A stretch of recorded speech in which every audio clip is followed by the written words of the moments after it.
¿Qué tal? Bienvenidos a esta sesión del día de hoy, en donde vamos a agotar dos unidades fundamentales para ustedes administradores, dentro de las cuales habíamos visto en semanas anteriores, en videos explicativos anteriores, esta parte de los supuestos, hechos y actos jurídicos y la teoría de las obligaciones, dentro de las cuales les había yo comentado que era importante que ustedes estudiaran estos dos temas, porque van a resultar de alta relevancia y hasta cierto punto base para el tema del día de hoy. En esta parte entenderemos que tanto la teoría del acto jurídico como la teoría de las obligaciones van a derivar en lo que es la teoría general de los contratos, en donde entendemos que ese contrato será el documento hológrafo por el cual se va a plasmar ese acto jurídico a través del elemento volitivo. ¿De acuerdo?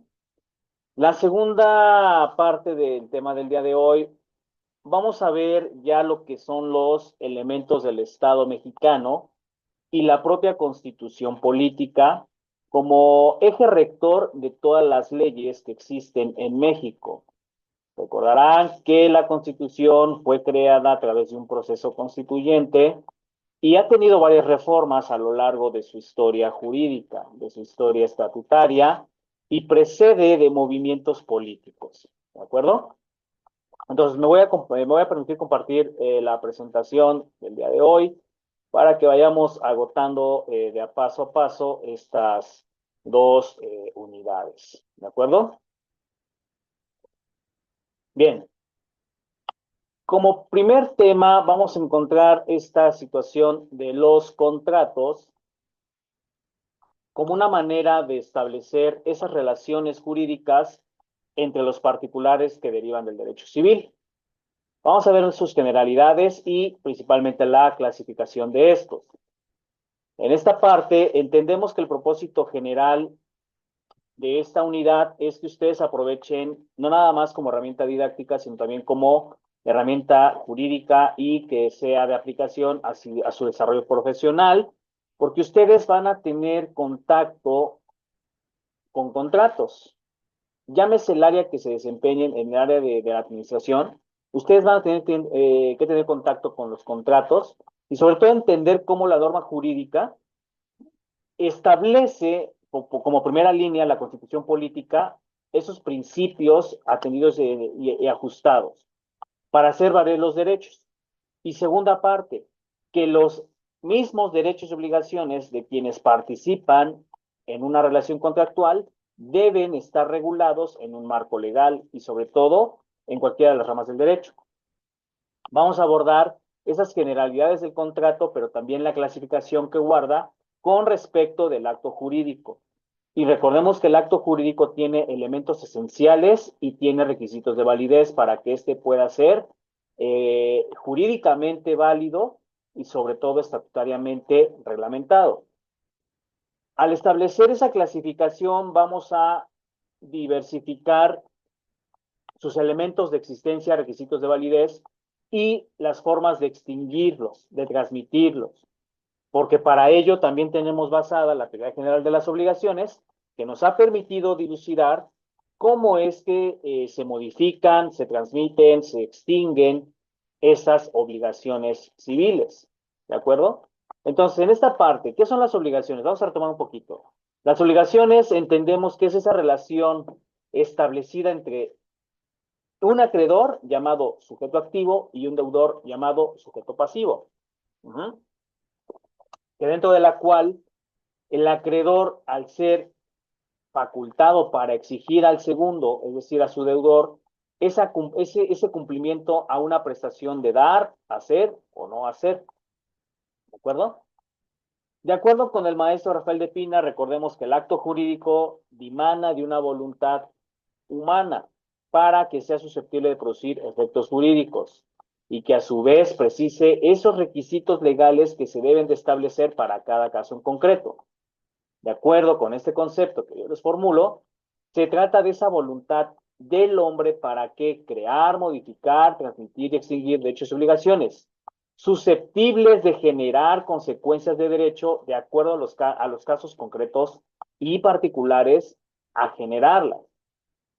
Para el artículo 7.6 del Código Civil del Estado de México, se trata de toda declaración o manifestación de voluntad que tiene poder de hecho con objeto de producir consecuencias jurídicas.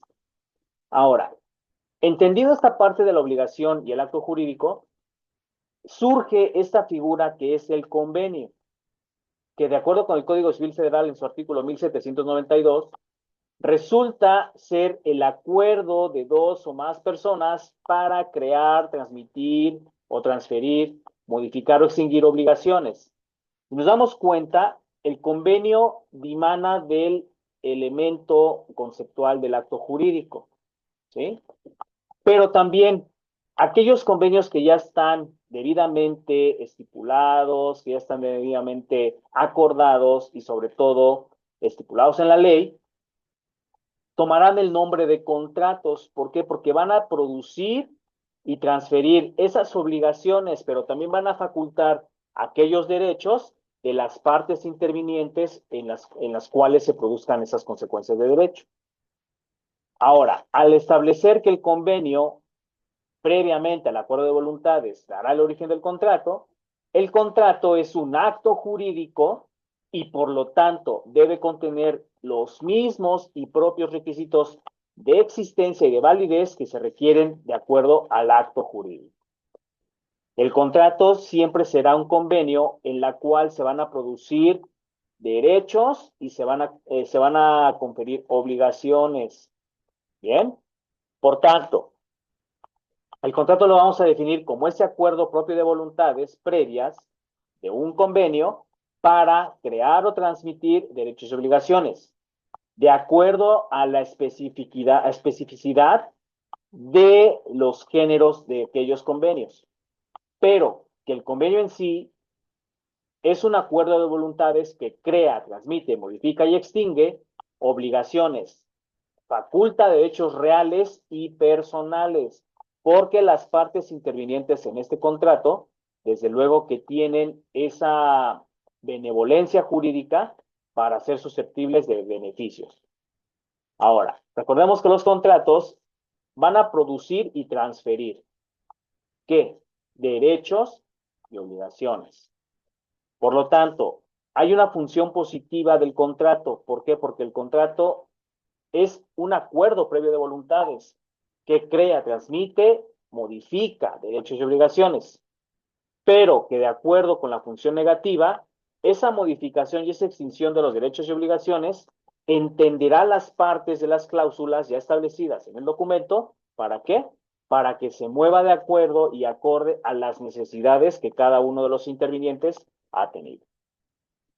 El contrato está estipulado en el artículo 1794 del Código Civil Federal, en la cual nos permite establecer sus elementos de existencia, como el consentimiento de las partes, el objeto directo e indirecto que pueda ser materia susceptible de ser contrato, y que de acuerdo con el artículo 1795 del Código Civil Federal, el contrato puede ser invalidado por ciertas condiciones, entre ellas la incapacidad jurídica de las partes o de alguna de ellas. ¿Cuál sería esa incapacidad jurídica? Que seas menor de edad, que estés en una capitis diminutio, es decir, una disminución de la capacidad jurídica por algún tema de interdicción, por algún tema de salud o por algún impedimento jurídico o que la ley propia te establezca. ¿De acuerdo? Que el contrato mismo venga viciado en su consentimiento, porque si alguna persona está coaccionada a ejercitar actos jurídicos que no les son benevolentes o no les son beneficiosos, ya hay un vicio ahí. Que su objeto sea jurídica y naturalmente posible dentro del mundo del derecho, que sea lícito, que sea apegado a las normas jurídicas y que el consentimiento no se haya manifestado en la forma que la ley se establece. ¿De acuerdo? Los contratos toman perfeccionamiento a través del consentimiento, pero se perfeccionan al momento de que se esté expresamente pactado y generen consecuencias de naturaleza conforme al uso de la ley.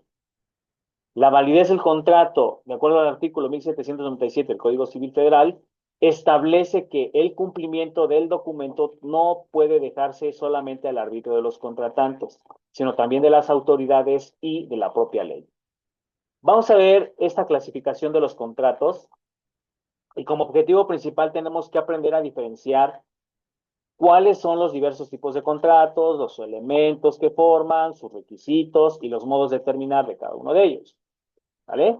Desde el punto de vista doctrinario, vamos a señalar en apego y concordancia el Código Civil cómo es que están regulados. ¿Para qué? Para que entendamos que la clasificación puede ser muy variada, ¿eh? Hay fácil como unos 20 o 30 o hasta más contratos en la ley. Nosotros vamos a ver unos cuantos, no vamos a ver todos, ¿sí? Y que esa clasificación, tanto didáctica para el estudio y análisis contractual, tiene que derivar en un uso particular y jurídico de ustedes, administradores de empresas. ¿Ok? Bien, primer clasificación, contrato unilateral. Se trata de esa voluntad de una sola persona, de una de las partes que está generando ese contrato, en la cual los derechos son para esa persona, pero las obligaciones generarán para la otra. Un ejemplo muy laxo es la promesa de compra-venta o la promesa de venta o la promesa de compra.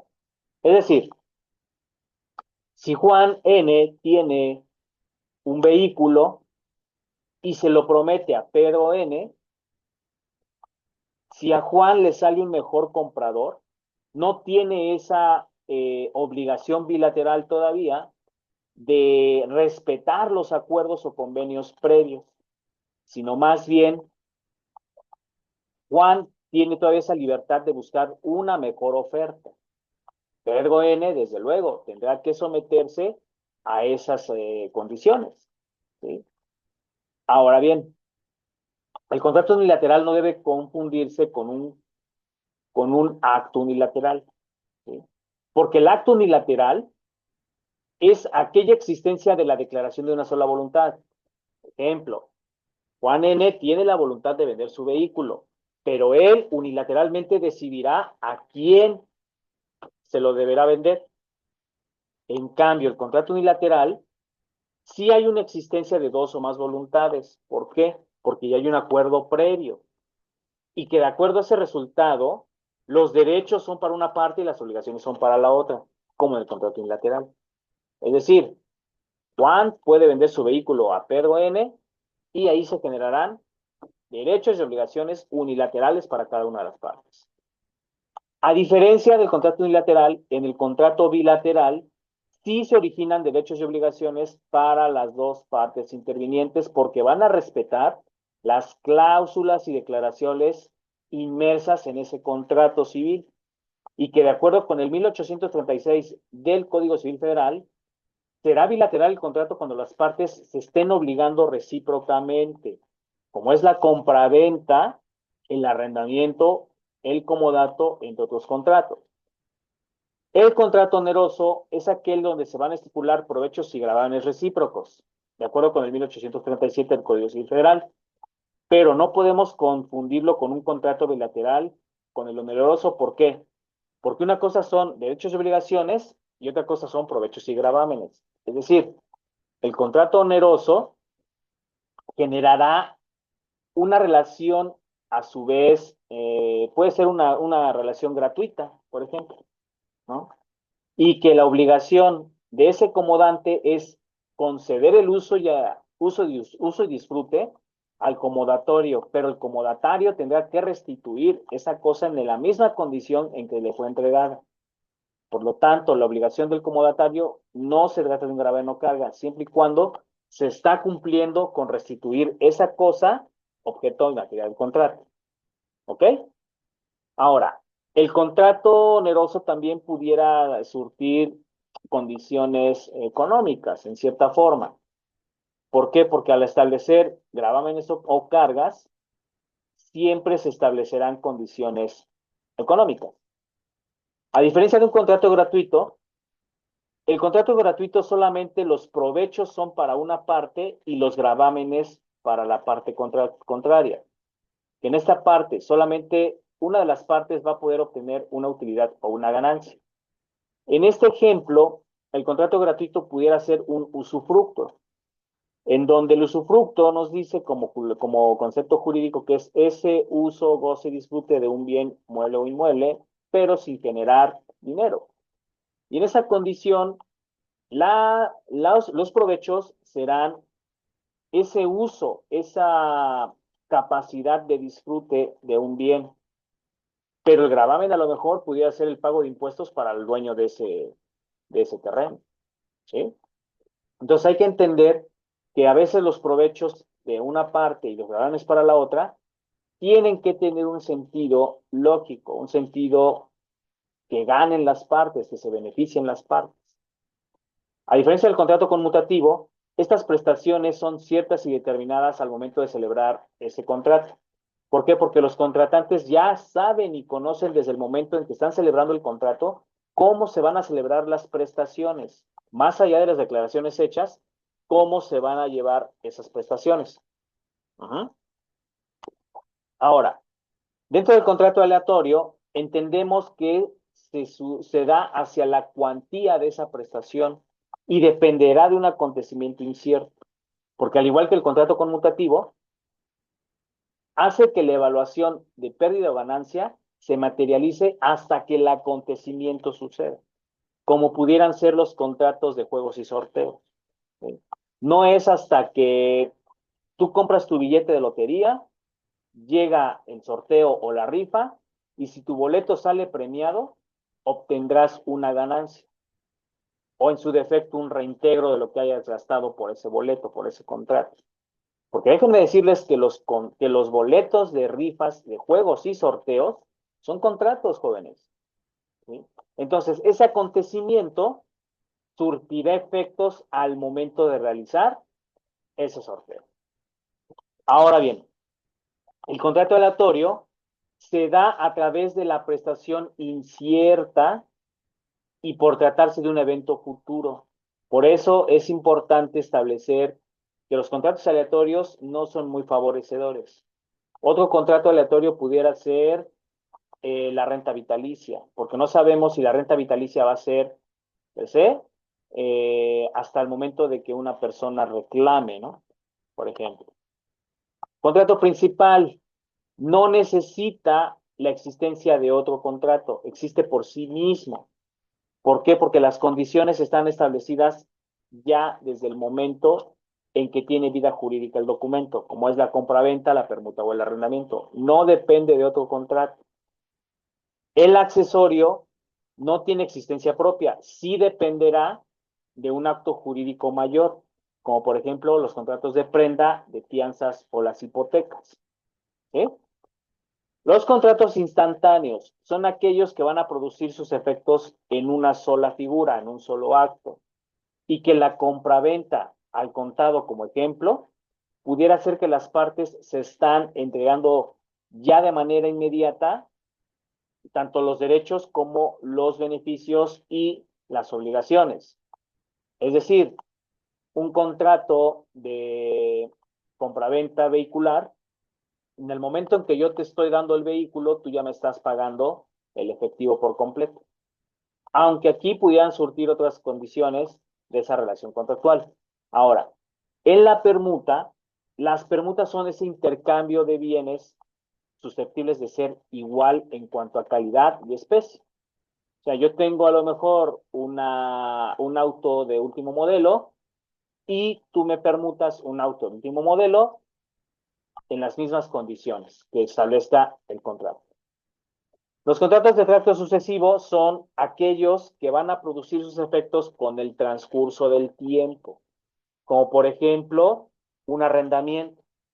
Un arrendamiento no puede ser menor a 6 meses y se debe renovar, yo les sugeriría que lo debían renovar en un plazo no mayor a un año. Entonces, continuamente, ese contrato está surtiendo efectos. ¿Por qué? Porque a la par de la renta que yo estoy pagando, se están produciendo los efectos jurídicos. El contrato consensual con oposición a real es cuando éste se perfecciona por el consentimiento de las partes, sin necesidad de entregar la cosa misma. Es decir, que en una permuta o en un arrendamiento tú ya estás entregando los bienes, pero podrás perfeccionarlo sin necesidad de entregar las cosas. O las compraventas, sobre todo las compraventas que son a crédito. Yo pudiera pagar o dar un enganche y en su defecto ya estoy celebrando el contrato, puesto que no estoy recibiendo la cosa inmediatamente, porque a lo mejor ese contrato lo estoy recibiendo, esos bienes los puedo recibir a un tiempo después, o como una tarjeta de crédito. Una tarjeta de crédito la tramito, después me es entregada al mes o a los 2 meses, pero ya estoy perfeccionando mi consentimiento y el documento o el plástico me va a llegar tiempo después. Contrato real es aquel que no basta con el mero consentimiento, sino también esa necesidad de entregar una cosa, como por ejemplo el contrato de prenda. En las prendas, pudiera yo ponerles el ejemplo de, no sé, Nacional Monte de Piedad, ¿no? Que te presta dinero a cambio de un bien mueble, susceptible de qué? De que pueda soportar tu deuda principal.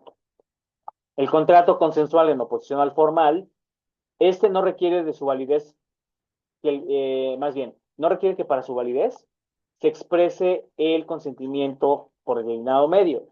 Bastaría nada más con la entera libertad de las partes y en la forma en que ellos desean, ¿para qué? Para formalizar esas condiciones del contrato, ya sea de manera expresa, tácita o como lo estipule la propia ley. De acuerdo con los artículos 1796 y 1836 del Código Civil Federal, este tipo de contratos, por sus formalidades, tienen que estar designados por la ley, como son las compraventas de muebles a crédito, el comodato, el depósito, ¿sí? Son contratos en donde la consensualidad ya de tu voluntad especificará esa entera libertad, pero no necesito tal cual de un documento o, en su defecto, que el documento también venga versado de una expresión verbal. ¿Ok? Contrato formal es aquel que, así sin más, ordena la ley que el consentimiento se manifieste por determinado escrito. Para efectos de contratos civiles, siempre tendrá que ser hológrafo, escrito y, sobre todo, jurídicamente válido. Esta legislación en civil nos dice que hay métodos eclécticos o mixtos para las formalidades. ¿Por qué? Porque por un lado un contrato es consensual cuando ya lo estamos verbalizando. Y por el otro lado, los legisladores y la propia ley nos dicen que se deben tener formalidades por escrito. ¿Para qué? Para que no se caigan en condiciones de nulidad relativa o absoluta. Ahora, existen también las llamadas ad probatium. Y esas ad probatium son realizadas con el fin de poder demostrar la celebración del acto jurídico y que constituyan los requisitos de validez y los elementos de existencia a través de qué? De la celebración del acto en sí. Y que la prestación de servicios profesionales, por ejemplo, se debe otorgar por escrito.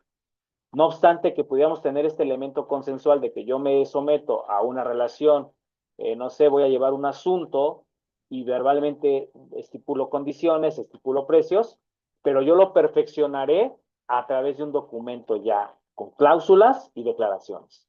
¿De acuerdo? Entonces, contratos formales, desde luego, otra vez nos vuelve a aparecer la compraventa de inmuebles, el arrendamiento, la parcería agrícola y de ganados. ¿Qué son los contratos nominados, jóvenes? Los contratos nominados son aquellos que regula el Código Civil, pero que van a recibir un nombre específico, determinado. ¿Para qué? Para que no dependan de otras figuras, como son la compraventa, la permuta y la donación. Estos contratos nominados ustedes los van a encontrar, propiamente dicho, su nombre, a lo que es el encabezado de ese documento. Es literalmente cómo se llama el contrato, así de simple, así de sencillo.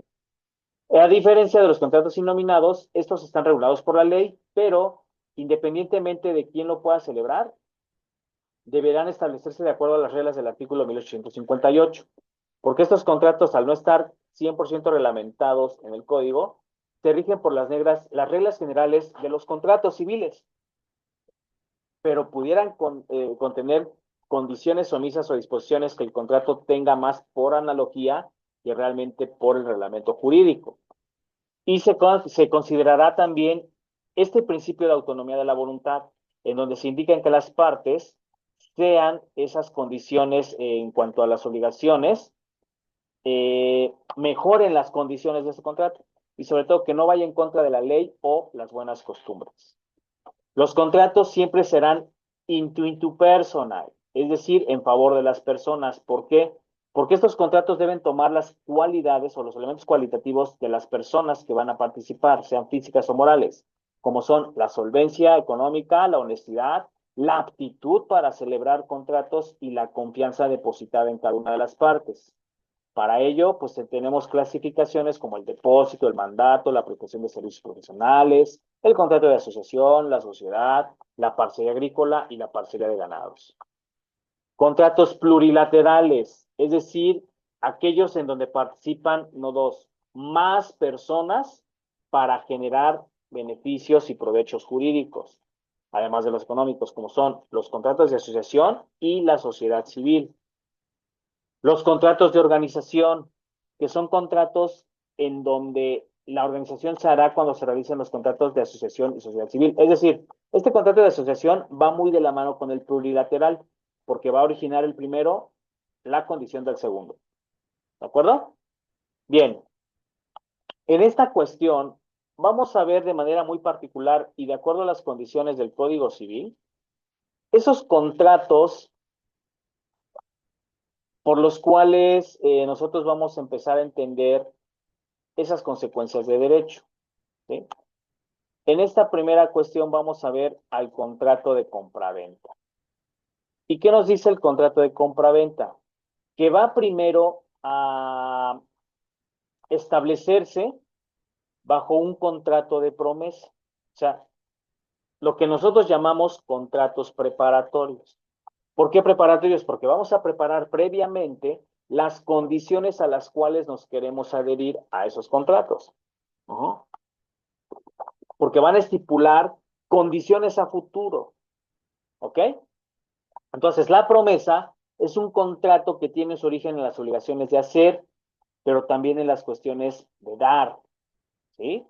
Y que genera prominentemente su firma, lo acontecido, ¿para qué? Para que, salvo buena disposición, el contrato origine, ahora sí, los siguientes, que es la compraventa.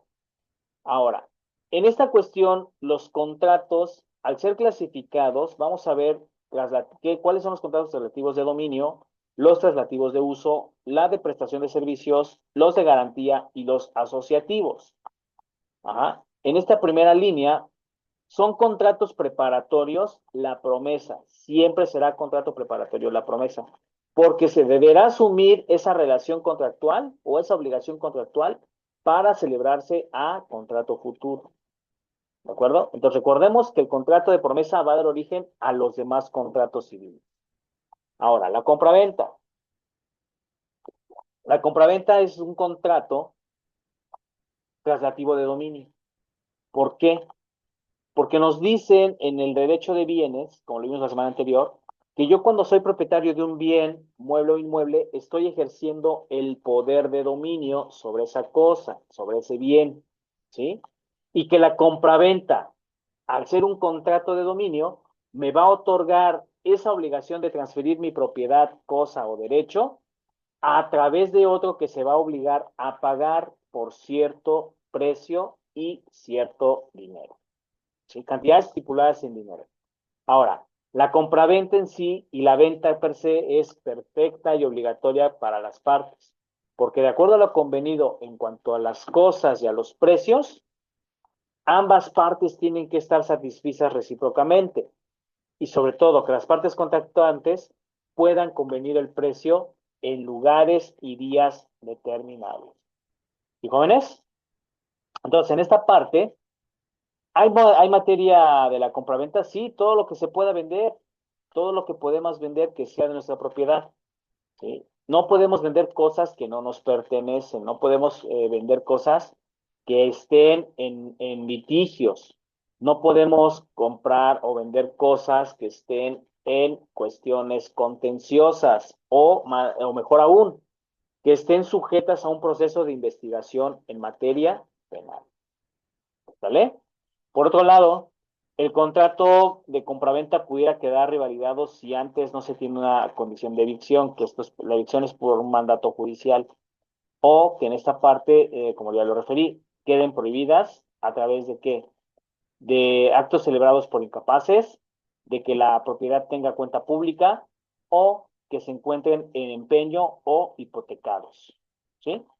¿Quiénes pueden vender? Pues todas las personas físicas y morales, pero también los extranjeros que deseen hacer algún tipo de compraventas, con excepción de aquellos extranjeros y personas morales, no pueden comprar o vender bienes raíces.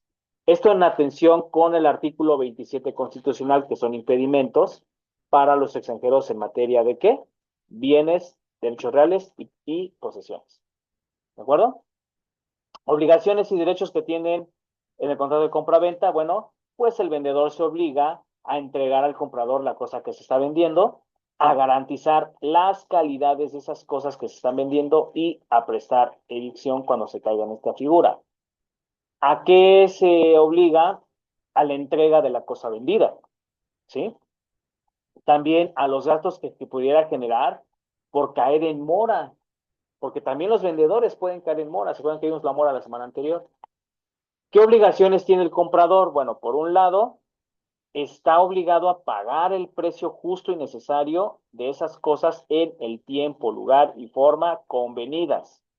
Que si no se ha fijado un tiempo y lugar de pago, bueno, se hará al momento de entregar la cosa. Chivo brincado, chivo pagado. Compras, yo pago. ¿De acuerdo? Ahora, algunas modalidades de la compraventa, pues puede pactarse a persona determinada, puede estar prohibida esa compraventa o promesa de compra de un bien raíz que se dé entre los mismos contratantes. Estipular el goce y derecho de preferencia por el hecho de tanto. Lo vamos a ver más adelante. ¿Bien? Ok. Segundo contrato traslativo de dominio. Vamos a ver ahora la permuta. La permuta como figura jurídica nos establece que es ese intercambio por parte de los contratantes por una cosa por otra. Pero esta permuta tiene que estar debidamente acreditada a través de las cosas que se están intercambiando. Cosas que reivindiquen para el otro permutante el valor y sobre todo la exigibilidad de las mismas condiciones de lo que estoy permutando. Porque, insisto, no te voy a permutar a lo mejor prendas de vestir desgastadas, apolilladas, sucias, por algunas que tú me estás permutando en óptimas condiciones. ¿Ok? Siguiente contrato. La donación. La donación es ese contrato por el cual una persona transferirá a otra de manera gratuita una parte o en la totalidad de sus bienes. Ojo aquí, la donación no es un testamento, porque luego me lo llegan a confundir. No se trata de un testamento, ni mucho menos una sucesión. La donación es desprenderte de esa forma de tus bienes de manera gratuita para que otro pueda comprender y aprovechar los bienes futuros. ¿Sí? Esa donación es perfecta cuando el donatario, perdón, acepta y sabe lo que se está aceptando del donador. Aquí podríamos establecer algunas cuestiones de inmuebles, ¿no? Los inmuebles. Algunos los dan para la beneficencia pública, otros pues se quedan a cargo de quien se haya hecho visible, etcétera, etcétera. ¿Sí? Entonces, la donación siempre va a imponer algunos gravámenes y sobre todo pudiera ser remuneratoria, pero no sucede tan tangiblemente. La donación siempre va a generar gravámenes para las personas que están donando y los provechos para los que están recibiendo esa donación. Hay donaciones en especie, hay donaciones en bienes muebles, en bienes inmuebles, etcétera, etcétera, etcétera. ¿De acuerdo? Bien, la donación es perfecta, ya lo dije, cuando el donatario acepta las condiciones del donador. Puede ser de carácter verbal, puede ser de carácter tácito, puede ser de carácter escrito, sí, pero aquí deberíamos ver más específicamente reglas de la donación.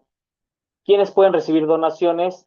Los no nacidos pueden adquirir por donación, claro, con tal de que el estado en que hayan sido concebidos considere viables para lo dispuesto del artículo 357 del Código Civil.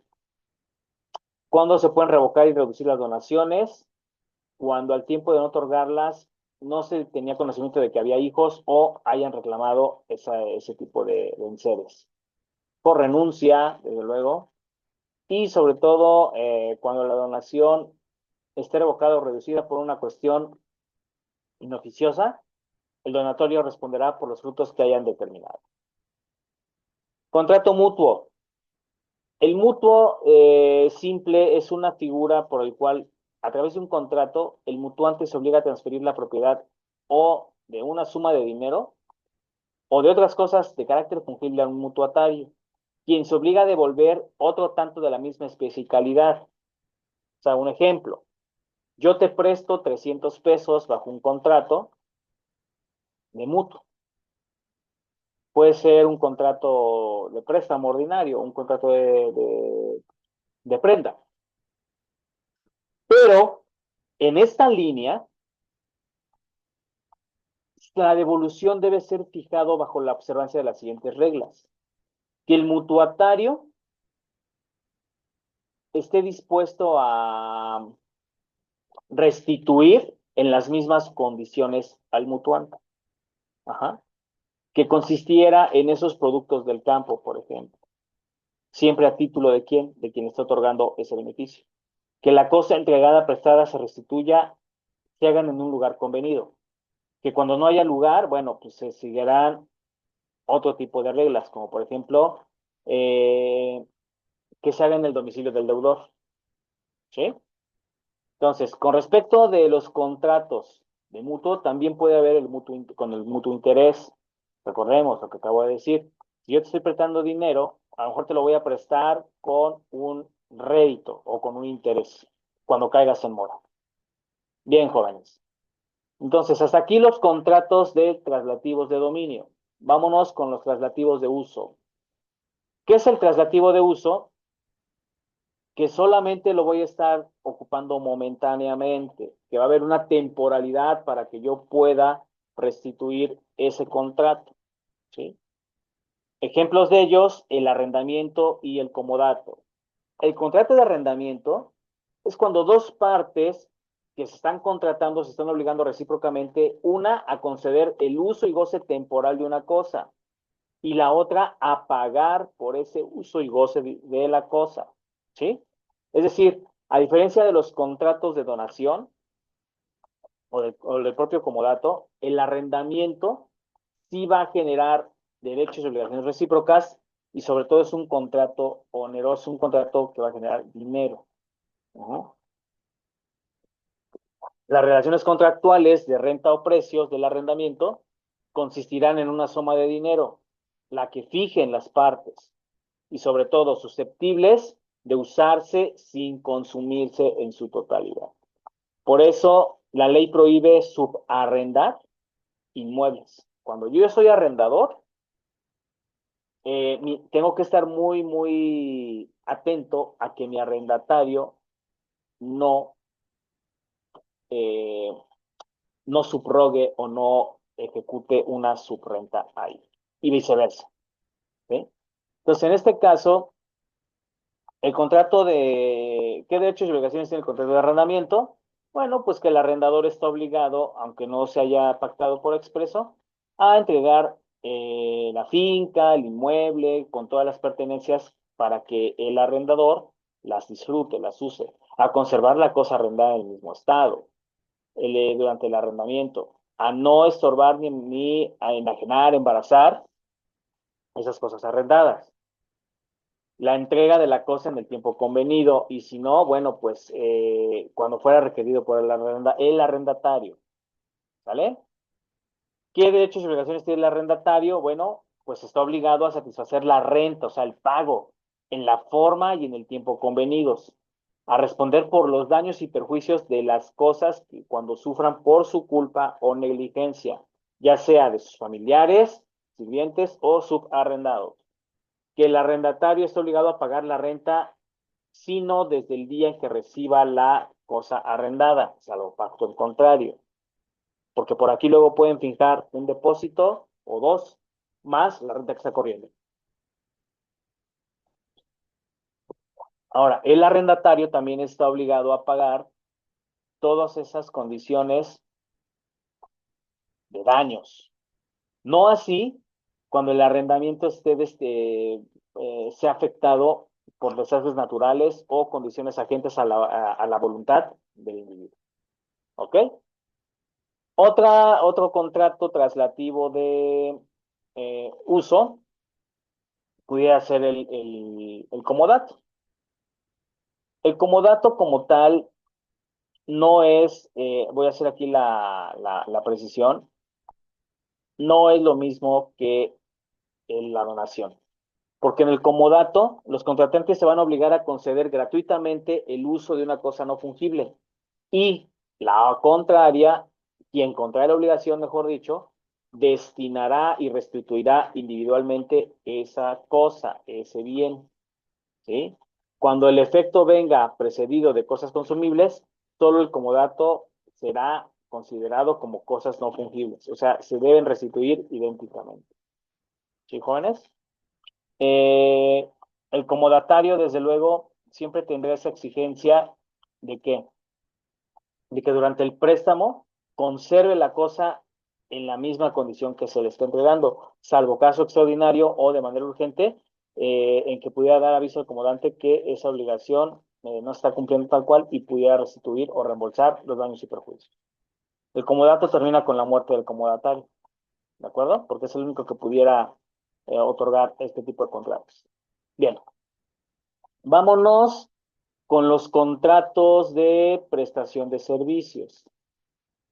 Los servicios profesionales, como son, por ejemplo, los despachos contables, los despachos de abogados, eh, las firmas, algunos contratistas, vienen precedidos, sí, de un contrato hasta cierto punto de condiciones laborales, pero ojo aquí, no es lo mismo. El contrato laboral está regulado y legislado por la propia Ley Federal del Trabajo y tiene dos condiciones. El contrato de prestación de servicios profesionales es aquel en donde las personas se están obligando a que a servir o prestar un servicio y fijarlo de acuerdo con la retribución que para ellos les convenga. Yo, por ejemplo, que soy abogado, puedo ser prestador de servicios profesionales en cuanto a una empresa y darles asesorías en materia de sociedades mercantiles. Uh-huh. Pero no me estoy obligando a la empresa directamente. No voy a estar hasta cierto punto en una línea jerárquica. Les estoy prestando un servicio y por el cual necesito que me sea remunerado. Ahora, por otra parte, nosotros aquí les vendemos a ustedes servicios educativos. Las universidades generalmente tienen este tipo de contratos porque, dadas las condiciones a veces y las necesidades de ciertos docentes, ya no regresamos a dar clases. A lo mejor nos salió una oportunidad mejor, a lo mejor nos cambiamos de ciudad y por lo tanto el contrato queda atendido y regulado bajo específicamente la temporalidad en que hemos prestado los servicios. ¿Sí?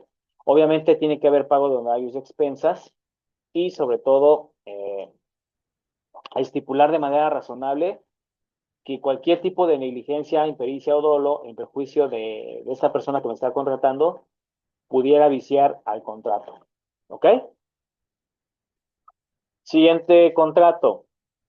Vamos a ver los contratos de garantía, como son la fianza, la prenda y la hipoteca. Estos contratos de garantía nos sirven para soportar aquellas deudas principales sobre las cuales pesa un gravamen, por ejemplo, ¿sí? Por ejemplo, la fianza es aquel contrato en donde, a ver, permítame un segundo, déjenme buscar aquí en Código Civil, en dónde están esos contratos, en importadores y fiadores.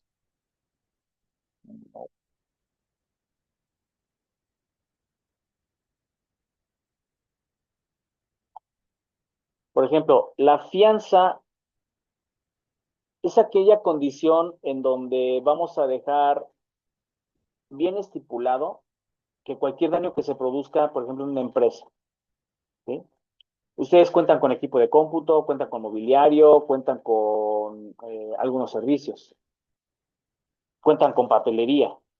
Si en algún momento dado un empleado atentara contra esos insumos, ¿cómo van a garantizarles el pago? Pues mediante ese contrato.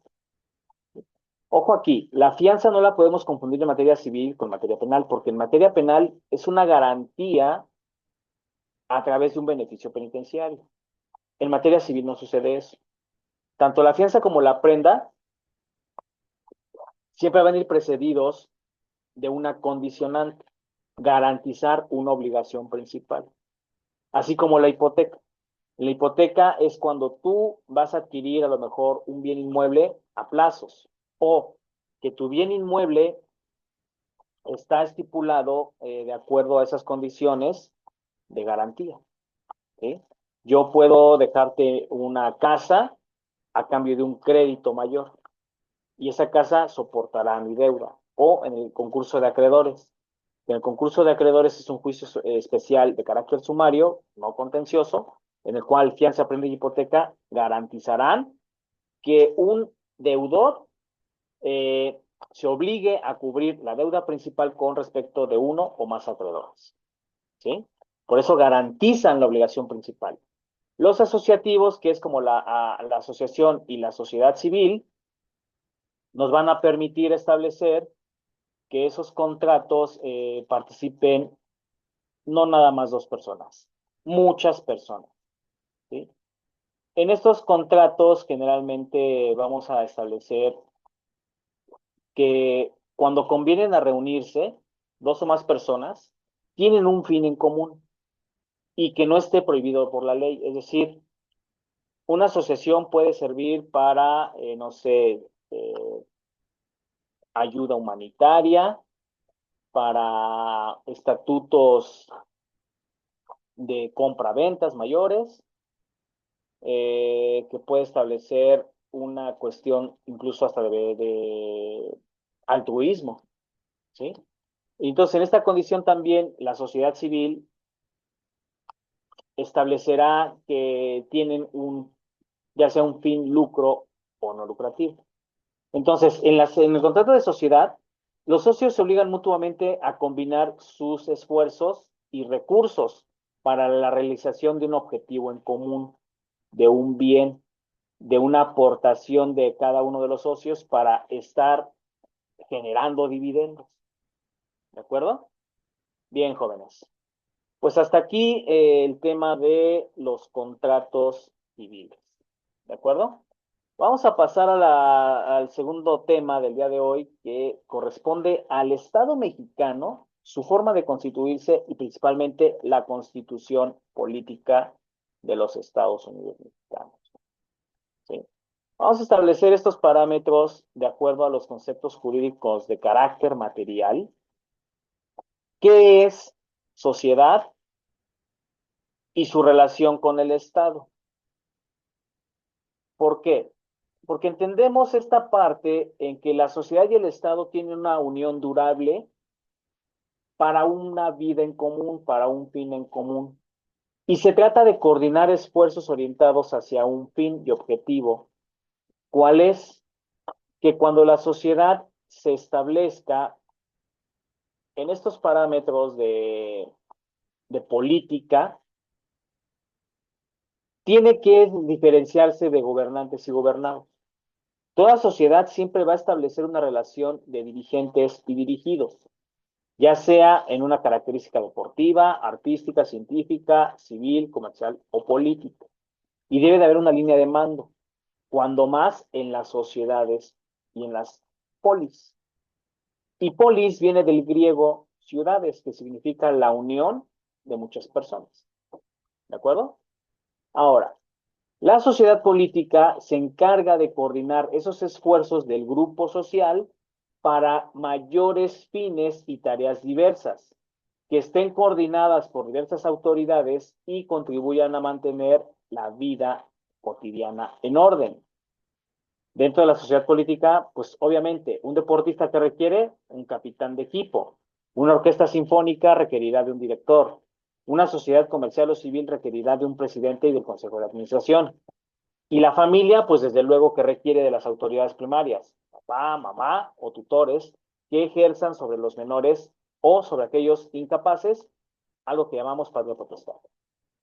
Desde luego que en toda sociedad hay dirigentes y hay una autoridad y se va a traducir en que esa autoridad tenga la función de dirigir al grupo social a través de un servicio, en donde beneficie a sus dirigidos o a sus gobernados y justifique a aquellas autoridades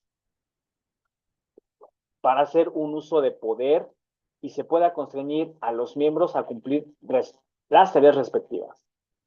Ahora, en esta parte, como concepto jurídico material, el Estado, y dentro de sus funciones con la sociedad civil y mercantil, establece los estatutos de cómo vamos a armonizar esas directrices. Para ello necesitamos de figuras como el Estado, que el Estado, en una máxima expresión de la sociedad, se trata de esa organización jurídica que atiende a una sociedad bajo un poder de dominio que se ejerce en un determinado territorio. O sea, México tiene un determinado territorio y forma parte de un Estado, porque tiene ese poder determinado. ¿Para qué? Para ejercer el poder de dominio. Yo no puedo ejercer mi poder de dominio como mexicano o como autoridad mexicana en Estados Unidos, salvo cuando hablemos de expansión territorial. ¿Ok? Obviamente, elementos que conforman al Estado, pues de acuerdo a la doctrina, son la población, el territorio y el poder. Población. Se trata de esa comunidad humana o bien llamada pueblo, en donde los elementos que integran al Estado en su carácter natural y material se van a determinar a través de los seres humanos o personas que residimos y que tenemos un domicilio dentro del propio Estado. Deben distinguirse esas condiciones de población, de condición jurídica, entre nacionales y extranjeros, porque la población es general.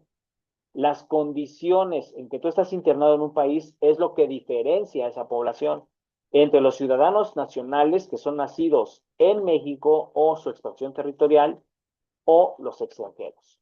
¿Sí? Y aquellos extranjeros obviamente no poseen ciudadanía.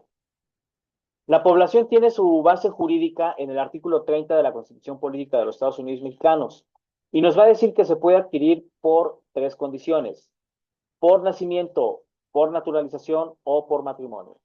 ¿Sí?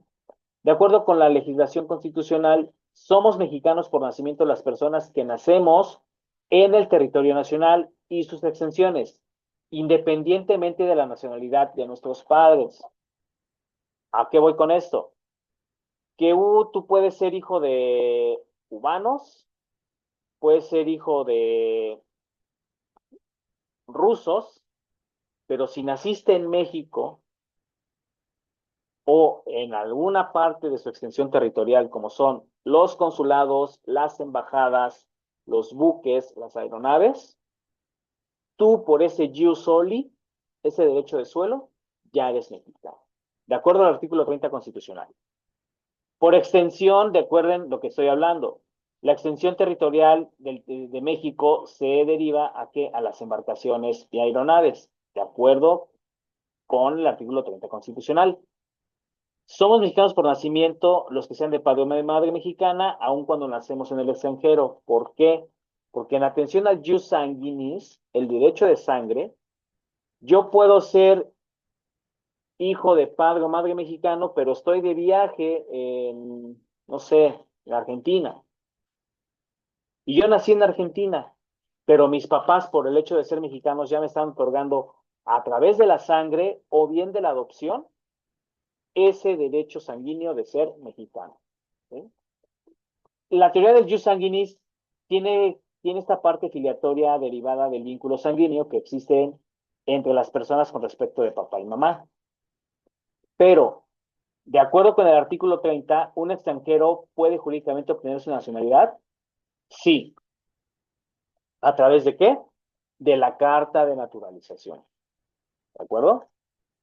Entonces, esto tiene que ser debidamente legalizado y expedido por la Secretaría de Relaciones Exteriores previa requisición y condicionantes para que tú puedas adquirir esa nacionalidad.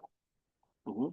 Entonces, en esa parte, el artículo 30, en su fracción B, perdón, artículo 30, apartado B, fracción B, nos establece que también los extranjeros con nacionalidad de otro país que contraigan nupcias con ciudadanos mexicanos pueden establecer su domicilio en el territorio nacional y que cumplan los requisitos de ley, también pueden ser mexicanos.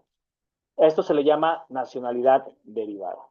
¿Ok? Entonces, en esta parte, la distinción entre nacionales y extranjeros obedece a una cuestión de Estado, pero fundamentalmente a las relaciones que pueda considerar como sujeto o como objeto del poder político dentro del propio Estado.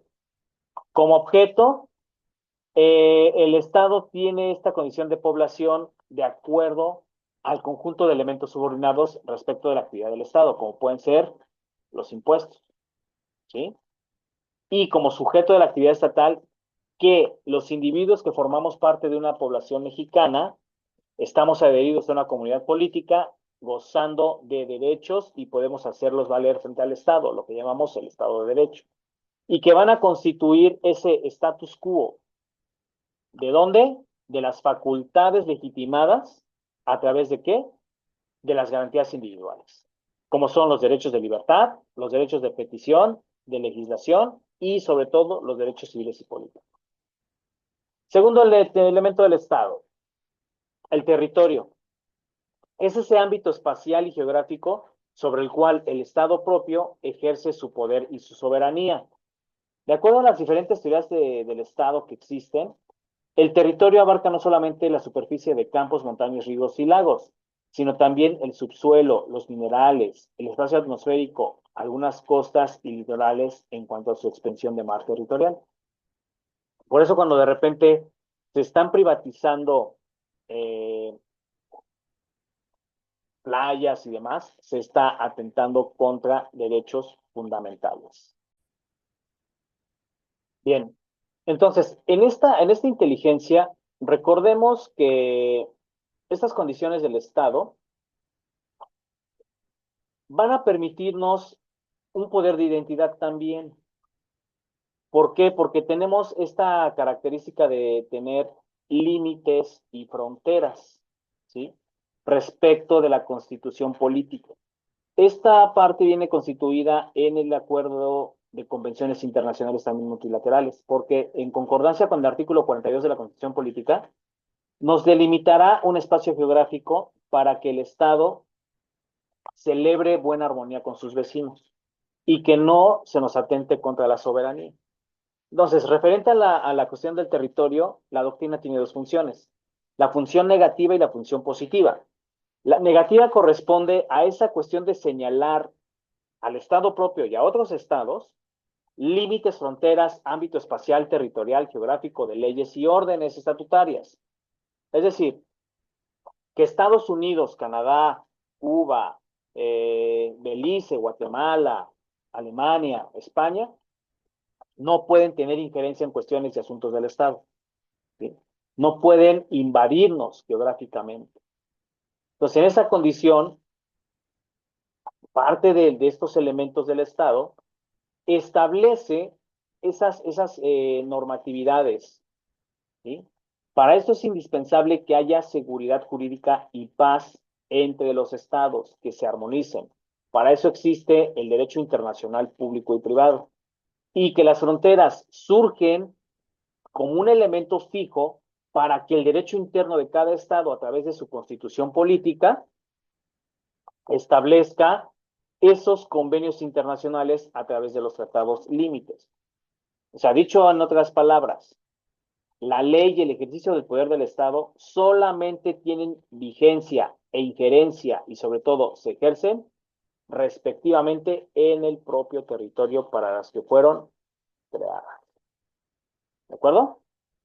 Ahora bien, la forma y manera en que el Estado deba operar debe atender a la función negativa en cuanto a la aplicabilidad de sus leyes y sobre todo no puede ejercer otro poder dentro de otro Estado, salvo con estos acuerdos y principios extraterritoriales. O sea, hay un principio de impenetrabilidad que a través de las convenciones internacionales nos dice que cada Estado tiene su poder de ejercicio en su propio territorio o, en su defecto, en la expansión territorial del que el Estado mexicano se establece.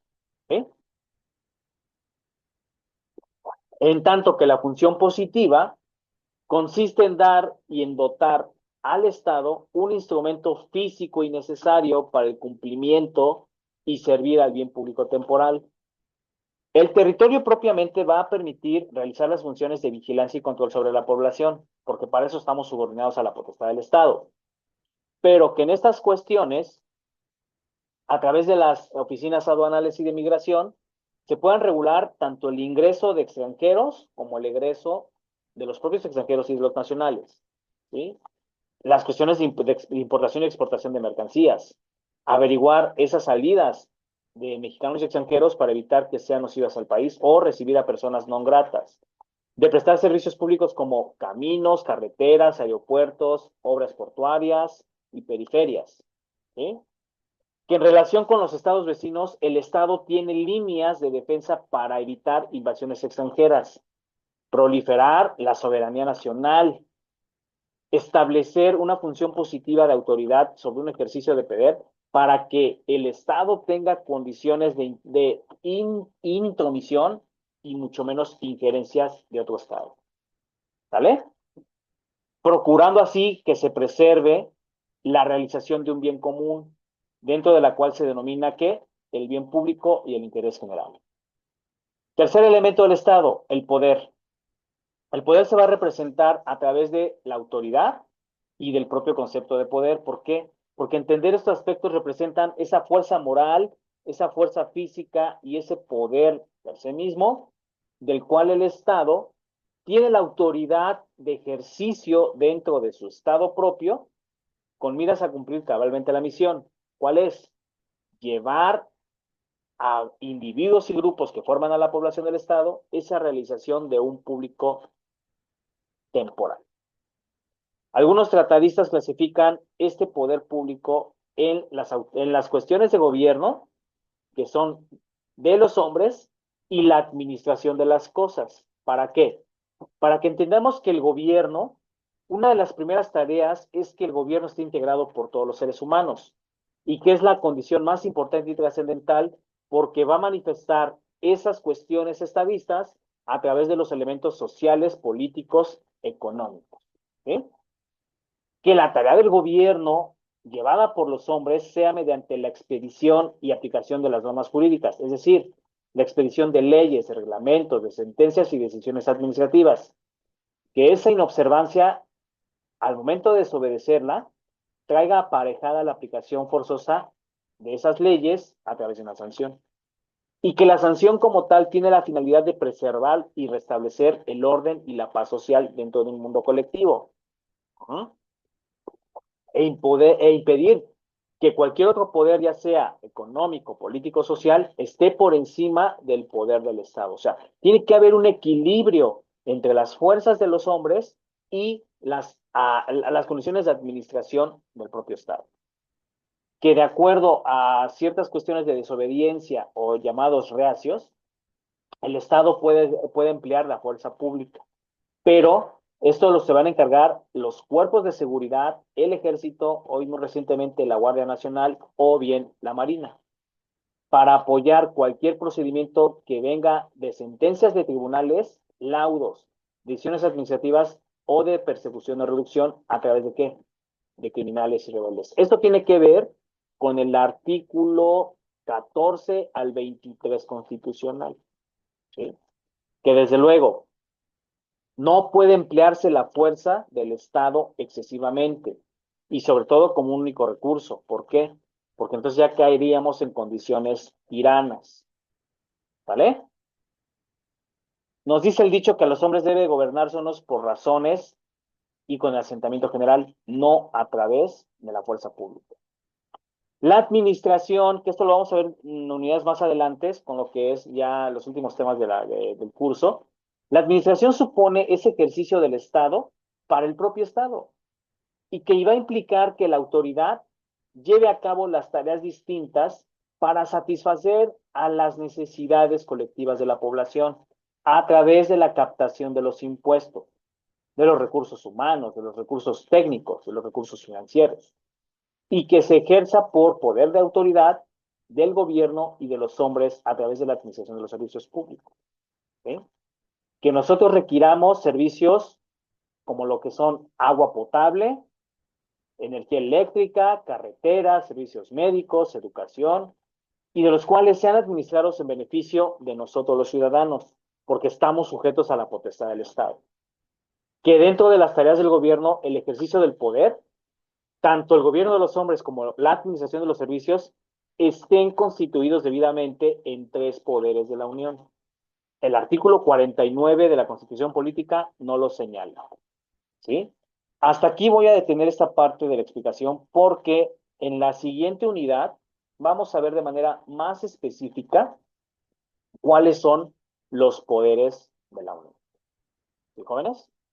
Ahora bien, en estas condiciones, nosotros vamos a empezar a ver que para poder constituir un Estado, su forma de gobierno y sus elementos, debemos conocer algo que se llama un documento importantísimo.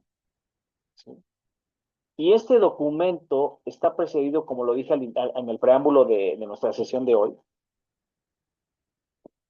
Constitución Política de los Estados Unidos. Esta Constitución es el documento máximo con el que cuentan todos los pueblos, todas las naciones. ¿Sí? ¿Por qué? Porque en esta parte, al ser un documento de observancia general, va a establecer los estatutos de los cuales la Constitución se va a valer para respetar y garantizar nuestros derechos primarios y, sobre todo, nos va a permitir establecer qué es, qué es esa parte de tener una Constitución, jóvenes. ¿Sí? O sea, ¿por qué es la relevancia de establecer elementos de Constitución política? Porque es importante establecer un documento tan importante como lo es la Constitución. Porque no se puede regir un país sin un orden general, sin un orden estatutario, sin un orden eh, ya establecido, ¿sí? Sin un orden superior que nos regule y nos norme la conducta de los individuos, así como el derecho sirve para regular la conducta de los hombres en la sociedad. El derecho constitucional se va a establecer dentro del derecho público. ¿Por qué? Porque, como su nombre lo indica, está dedicado a todos en general. ¿Sí? Y el derecho, al ser ciencia, necesita valerse del arte para perfeccionar técnicas, para establecer mejores leyes, leyes más garantistas. Por eso la ciencia se define como ese conjunto de conocimientos que van a aportar entendimiento, explicación y predicción sobre todos los procesos creados en el universo.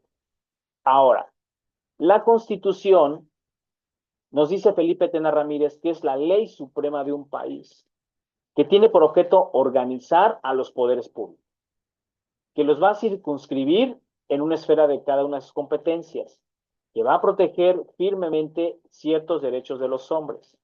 Ajá.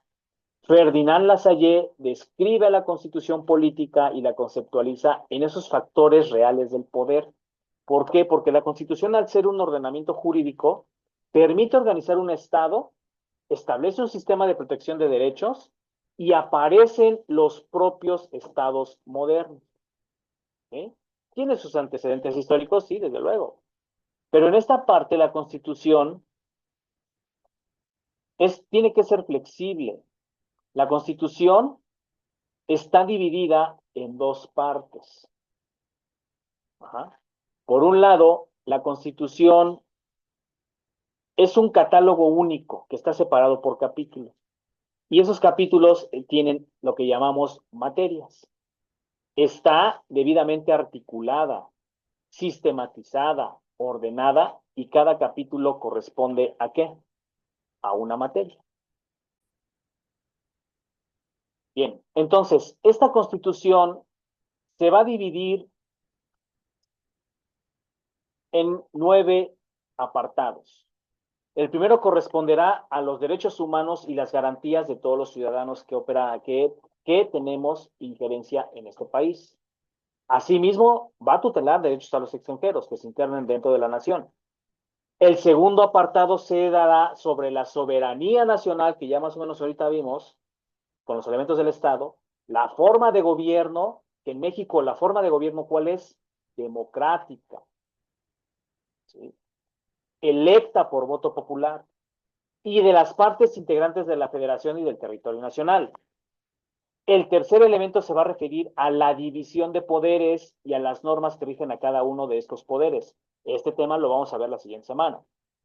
El título cuarto, a las responsabilidades de los funcionarios públicos, que vamos a ver en las siguientes unidades, como parte de la Administración Pública Federal. El quinto, a la división de los estados de la Federación. Porque recuerden que México es un país federal, dividido por entidades federativas, de las cuales yacen 32 con su respectiva capital. El sexto título, a lo normativo en el trabajo y previsión social. ¿Sí? O sea, este sexto es bien importante porque precede de algo que llamamos Revolución Mexicana. Y ese movimiento, jóvenes, permitió generar condiciones favorables para lo que hoy conocemos como trabajo digno, trabajo bien remunerado, condiciones dignas, prestaciones, hasta cierto punto, da origen al derecho sindical. El séptimo se va a referir a revisiones generales que tiene la propia Constitución y prevenciones de la misma. Al octavo, a todas las condiciones por las cuales pueda ser reformada nuestro documento. Y el último, a la inviolabilidad de la Constitución. ¿De acuerdo? Entonces, la Constitución política tiene una estructura, sí, porque primero está capitulada, está articulada. Precede de un proceso constituyente. Es promulgada en la ciudad de Querétaro el 5 de febrero, pero se firma el 31 de enero. Entra en vigor hasta el 1 de mayo. Está un poquito complicado. ¿Por qué? Porque la Constitución precede de algo que se llama proceso legislativo. ¿Sí? Más adelante, si nos da el tiempo, explicaremos qué es el proceso legislativo. Entonces, recordemos, nuestra Constitución actual, la que está rigiendo actualmente en pleno 2025, fue firmada en la ciudad de Querétaro el 31 de enero de 1917. Se promulga en la propia ciudad de Querétaro el 5 de febrero y entra en vigor a partir del 1 de mayo. Todo ello en el año de 1917. Desde luego que, como todas las constituciones escritas y rígidas, consta y se divide en dos partes, la parte dogmática y la parte orgánica. Que esto es lo que abarca su programa de estudios. Ajá. En esta parte, la parte dogmática se va a contener en los 29 primeros artículos, lo que llamamos los derechos fundamentales y las garantías de las personas físicas y morales. ¿Sí? Van a reconocer derechos civiles y políticos. Está sistematizada y ordenada. Es una constitución federalista. Ahora, Por otro lado, va a tener condiciones orgánicas. Las cuestiones orgánicas nos establecen esas cuestiones de cómo se organiza mi país. Ajá. Cómo está estipulada la administración pública, los poderes de la Unión, el derecho del trabajo, o sea, cómo va a operar una nación a través de su propia constitución. Uh-huh.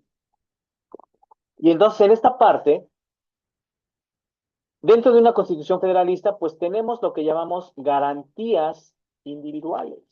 Reconoce garantías de igualdad, porque el artículo primero establece con una reforma constitucional hecha a raíz del 11 de junio del 2011, suprime la figura de las garantías y adhiere los derechos humanos.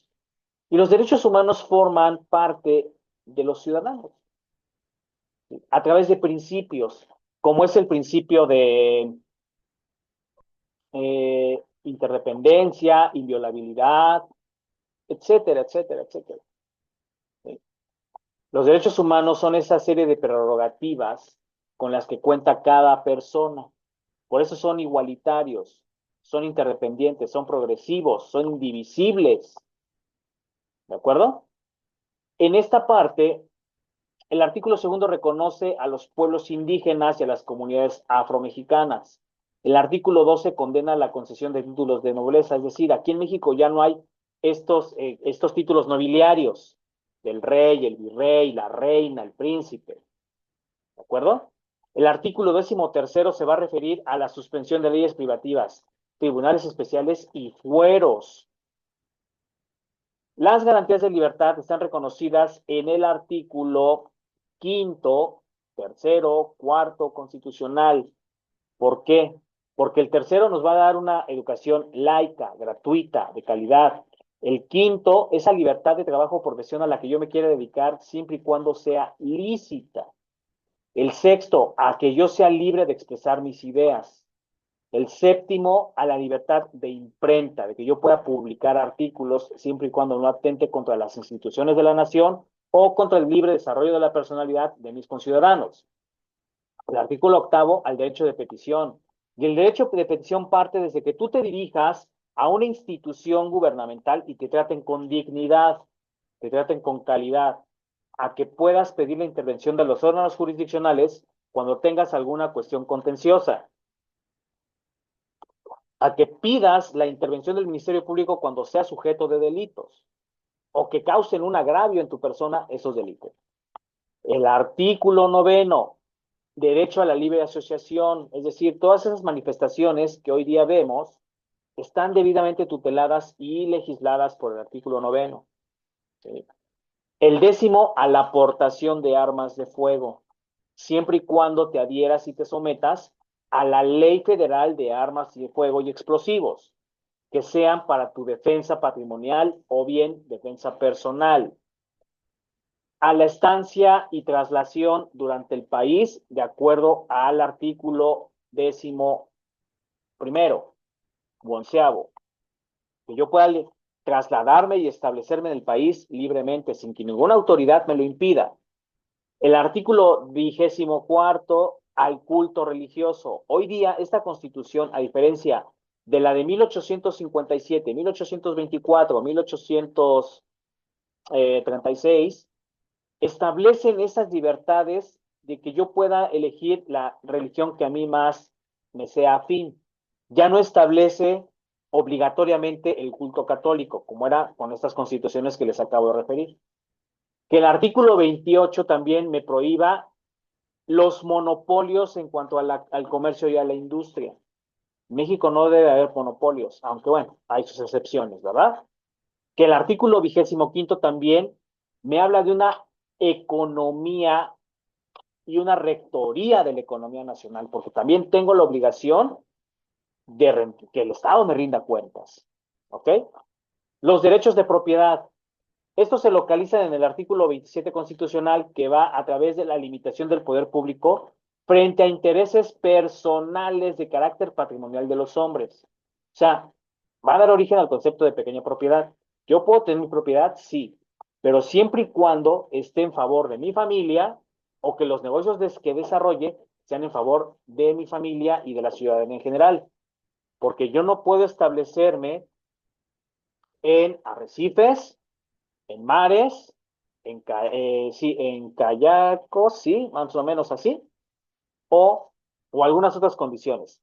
Aunque hoy día sucede que algunas personas del efecto hotelero o que se dediquen al hospedaje han invadido playas y las han tratado de privatizar. Esto atenta contra el artículo 27 constitucional. Desde luego, si el Estado en algún momento desea hacer una obra pública que beneficie a toda la sociedad y se ve afectado tu patrimonio, a esto lo podemos llamar un despojo legal llamado expropiación. Desde luego, previo pago de una indemnización. Tenemos derecho a la seguridad pública, ¿por qué? Porque los artículos 14 al 23 nos hablan de esa prohibición de la irretroactividad de las leyes. Esto lo vimos con el tema de técnica jurídica, no sé si lo recordarán, esa interpretación de normas, ¿sí? En donde la exacta aplicación de las leyes, no nada más en materia civil y penal, en todas las normas, tiene que establecer un derecho de audiencia. Que el artículo 15 nos habla de esas disposiciones de derecho de extradición. Cuando otro país me requiera, porque he cometido faltas, delitos, pues desde luego hay tratados internacionales. O versus, que tú como nacional cometiste una infracción o conductas antijurídicas, puedas ser requerido por el Estado mexicano a través de ese derecho de tratados a un país en donde te internaste para evadir esa responsabilidad civil o penal. Ahí está el claro ejemplo de Andrés Roemer, que es un escritor y un politólogo que va a ser extraditado ya para que responda por delitos de índole sexual. El artículo 16 nos rige el tan mentado derecho a qué? A la protección a mi persona, mis posesiones, mis bienes, mi familia, mis documentos. Y que salvo por mandato judicial, pudiera yo requerir esos documentos. El 17, referido a las deudas civiles, ¿para qué?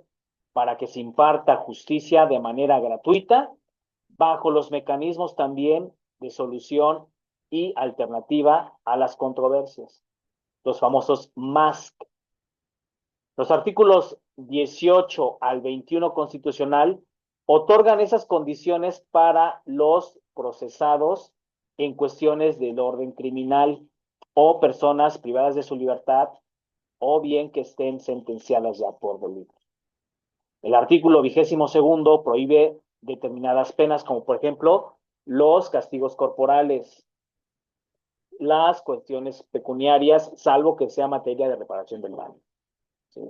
El artículo 26 nos habla de una buena planeación conforme al desarrollo nacional, es decir, el famoso PND, Plan Nacional de Desarrollo.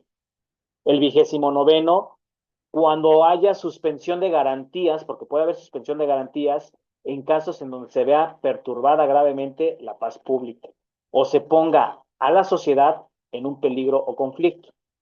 Si bien la administración del presidente López Obrador no aplicó este artículo 29 con respecto de la pandemia sufrida en el COVID-19, hubo un grave peligro y de contagio con este virus. Si fue creado o no, bueno, eso ya será cuestión de cada uno de nosotros. Pero el presidente López Obrador todavía permitió esa libertad de que tú transitaras libremente por las calles. O sea, no hubo condiciones de suspensión de garantías. Ahora, la segunda parte de la Constitución, que es la parte orgánica, nos hablará de la estructura del Estado y la organización sobre las autoridades que componen, la competencia de cada una de ellas, ¿sí? Las responsabilidades que tienen. Es decir, que a partir del artículo 39 al 107 normará la organización y competencia de poderes federales, tribunales, administración pública, funcionarios públicos, ¿sí? La supremacía y rigidez constitucional para conservar esa formación respecto de las autoridades y sobre todo los establecimientos de las reformas por adición a leyes. ¿De acuerdo? Nos habla de los derechos de ciudadanía, de nacionalidad, de acuerdo en los capítulos 2, 3, 4, títulos primeros. ¿Sí? Y la importancia que tiene para ello. Bien. Entonces, en esta cuestión, la Constitución política, al ser un documento que obtiene los factores reales del poder, nos va a dar garantías individuales, pero también algo que llamamos juicio de amparo. Y el juicio de amparo es un juicio de garantías constitucionales, jóvenes, en donde sirve y funciona como un medio de control constitucional que se va a promover ante los órganos jurisdiccionales. ¿Para qué? Para que se haga frente a las violaciones a derechos humanos. ¿Sí? El juicio de amparo precede los artículos 103 y 107 de la Constitución Política de los Estados Unidos Mexicanos. Entonces, ¿qué hablaríamos de una vulneración indirecta de los derechos humanos? Bueno, cuando una autoridad puede impactar en el goce y ejercicio de nuestros derechos, y sobre todo que no se encuentre específicamente justificado su directriz para poder aplicar una ley. ¿De acuerdo? Ahora, ¿cuántos tipos de amparo hay? Hay dos. Amparo indirecto, amparo directo. El amparo indirecto es esa manera de reclamar un acto o una omisión que tiene una autoridad al momento de expedir una ley o la aplicación a un caso concreto de esa ley, y que esa ley, por supuesto, está violando derechos humanos reconocidos en la Constitución política. ¿Sí? El amparo directo va contra actos de autoridad que pudiera ser susceptible de actos violentadores de derechos humanos, como por ejemplo una norma general, un acto o omisión de la autoridad, que a lo mejor hoy día que estamos hablando mucho de esta parte de no dar medicamentos a los niños con cáncer, o algunas cuestiones de que algún indígena que sea detenido ante el Ministerio Público no reciba la debida atención de un intérprete, que no te reciban una denuncia por casos de desaparición forzada de personas, que ya de por sí México tiene un problema muy serio con la desaparición forzada de personas. Ahora, el amparo indirecto también se transmite y se tramita más bien en vía biinstancial. Porque por un lado, va a dar a conocer a jueces y jueces de distrito encargados de recibir y tramitar esa demanda cuál fue el origen de las violaciones. Y tiene, por otro lado, a través de los tribunales colegiados, la obligación de revisar una sentencia primero. ¿Sí? Ahora, el amparo indirecto otorga esas facultades para subsanar actos u omisiones a través de normas generales. ¿Sí? Ahora, el amparo directo, este juicio es para combatir sentencias o decisiones y resoluciones judiciales y administrativas que pongan fin a un juicio. Es decir, si yo ya sometí a un juicio alguna cuestión en particular y la sentencia no me es favorable, bueno, tendré que agotar primero los mecanismos de impugnación, como es la apelación, ¿sí? Ya ocurrir a la segunda instancia. Hasta que yo vea agotado esto, bueno, pudiera yo agotar el juicio de amparo para combatir esa resolución que no me favorece. Si acaso la Suprema Corte de Justicia de la Nación pudiera atraer ese amparo de manera directa, ya será por cuestiones que están atentando más allá de una cuestión particular. ¿Sí? Entonces, ¿qué tipo de resoluciones puede combatir el juicio de amparo directo? Administrativas, o sea, sentencias ante el juicio, ante el Tribunal Contencioso y Administrativo, que ustedes, mis queridos administradores, van a tener mucha relación con este tipo de cuestiones. Cuestiones agrarias, sentencias penales en donde ya se está imponiendo una pena de prisión que pudiera no ser justa, o más bien que no tenía nada que ver. Sentencias civiles como por ejemplo pensión alimenticia, el desalojo de un inmueble, sentencias familiares, que ordenan la pérdida de la patria potestad o derechos residutivos de niñas, niños y adolescentes. Sentencias mercantiles que pueden ordenar la liquidación de la sociedad cuando no lo aplica. O sentencias laborales en donde se pida y solicita la reinstalación de una persona trabajadora. ¿Fijones? Entonces aquí, en esta parte del juicio de amparo, siempre vamos a entender esas generalidades y cómo van de la mano con la constitución política. ¿De acuerdo? Entonces recordemos que para que nuestro país funcione adecuadamente necesitamos conocer primeramente nuestra constitución. Segunda, cómo está estructurada, organizada y sistematizada esa constitución. ¿Qué garantías me está tutelando? ¿Qué derechos tengo? Pero también qué obligaciones estoy sometido. Bien.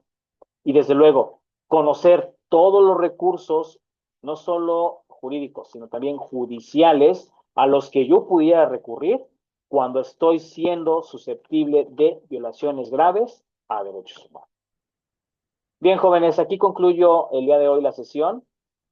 Suscríbanse al canal, por favor, y cualquier duda o comentario quedo a sus órdenes. Les deseo un excelente día. Hasta luego.